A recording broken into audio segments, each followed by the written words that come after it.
അബ്ദുറഹീമിൻ്റെ മോചനം അതാണല്ലോ ഏറ്റവും നമ്മളൊക്കെ ലക്ഷ്യം വെച്ചത്. 34 കോടി രൂപ ആണ് ബ്ലഡ് മണിയായിട്ട് ആ കുടുംബം ആവശ്യപ്പെട്ടത്.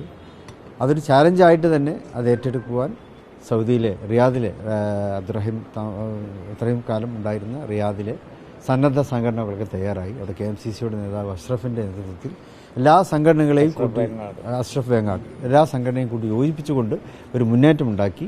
അവർ ഒരു ക്രൗഡ് ഫണ്ടിങ്ങിന് വേണ്ടി ആഹ്വാനം ചെയ്യുകയും അത് എല്ലാ മലയാളികളും അത് ഏറ്റെടുക്കുകയും ചെയ്തു. ഇപ്പോൾ പറഞ്ഞതുപോലെ ജാതി മത കക്ഷി രാഷ്ട്രീയ ഭേദമന്യേ ഓരോരുത്തരും അത് ഏറ്റെടുത്തുകൊണ്ട് ഇത് കേരളത്തിൻ്റെ തന്നെ ഏറ്റവും വലിയ അനുകമ്പയുടെ ഒരു ഉദാഹരണമായി ഇത് മാറിക്കഴിഞ്ഞിരിക്കുകയാണ്.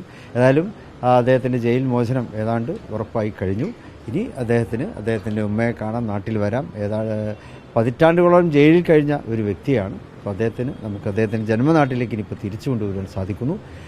എല്ലാവരോടും നന്ദി പ്രകടിപ്പിക്കുകയാണ് ഈ അവസരത്തിൽ നമുക്കൊക്കെ ചെയ്യാനുള്ളത്. പിന്നെ ഇതിനൊക്കെ പിന്നിൽ പ്രവർത്തിച്ച ഒരുപാട് പേരുണ്ട്. സന്നദ്ധ സംഘടനകളുണ്ട്, രാഷ്ട്രീയ പാർട്ടികളുണ്ട്, മത നേതാക്കന്മാരുണ്ട്. അതുപോലെ സോഷ്യൽ മീഡിയയിലെ ഒരു വലിയ വിഭാഗം ആളുകളൊക്കെ തന്നെ ഇതിന് തയ്യാറായി. ഈ സന്ദർഭത്തിൽ നമുക്ക് അള്ളാഹുവിനോട് അതിന് നന്ദി പ്രകടിപ്പിക്കാം.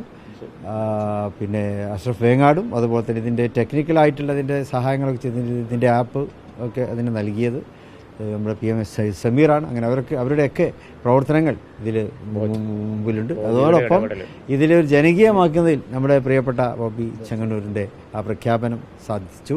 അദ്ദേഹം കേരളം മുഴുവനും സഞ്ചരിച്ചുകൊണ്ട് ഇതിനു വേണ്ടിയുള്ള ആഹ്വാനം അദ്ദേഹം നടത്തും. സോഷ്യൽ മീഡിയ വഴിയും അല്ലാതെയും ഓൺലൈനായും ഓഫ്ലൈനായും ഇതിനൊക്കെ വിജയിപ്പിക്കുന്നതിൽ അദ്ദേഹത്തിൻ്റെ സാന്നിധ്യവും അദ്ദേഹത്തിൻ്റെ നിശ്ചയദാർഢ്യത്തോടെയുള്ള ആ പ്രവർത്തനവും സാധിച്ചിട്ടുണ്ട്. അതിനെ പ്രത്യേകിച്ച് ഞാൻ നന്ദി പറയുകയാണ്. ഇതാണ് യഥാർത്ഥത്തിലുള്ള റിയൽ കേരള സ്റ്റോറി ഇതാണ് എന്ന് അദ്ദേഹം പറയുകയുണ്ട്. അതുതന്നെയാണ് നമ്മുടെയൊക്കെ സന്തോഷം. അതാണ് ഇതെല്ലാവരുടെയും കണ്ണ് തുറപ്പിക്കുന്ന ഒന്നാണ്, മനസ്സ് സമാധാനിപ്പിക്കുന്ന ഒന്നാണ്, കണ്ണ് നിറക്കുന്ന ഒരു സ്റ്റോറിയാണ് വാസ്തവത്തിൽ അബ്ദുറഹീമിൻ്റെ ഈ സ്റ്റോറി. ഈ ലക്ഷ്യം നേടുന്നതിൽ ഈ ബോബി ചെങ്ങന്നൂർ കോശയുടെ ഇടപെടൽ അത് വലിയ സംഭവമായി മാറിയിട്ടുണ്ട്. യാതൊരു സംശയമില്ല. തങ്ങൾ പറഞ്ഞ പോലെ ആ ടാർഗറ്റ് അച്ചീവ് ചെയ്യുന്നതിൽ അദ്ദേഹത്തിൻ്റെ ആ സോഷ്യൽ മീഡിയസിനൊക്കെ ഇൻഫ്ലുവൻസേഴ്സിനൊക്കെ ഓർഗനൈസ് ചെയ്ത് ഈ ബോബി ചെങ്ങന്നൂർ നടത്തിയ എന്താ പേരിട്ട്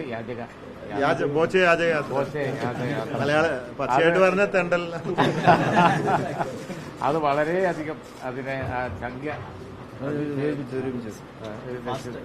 പേരെന്തായാലും അത് വിജയിച്ചു.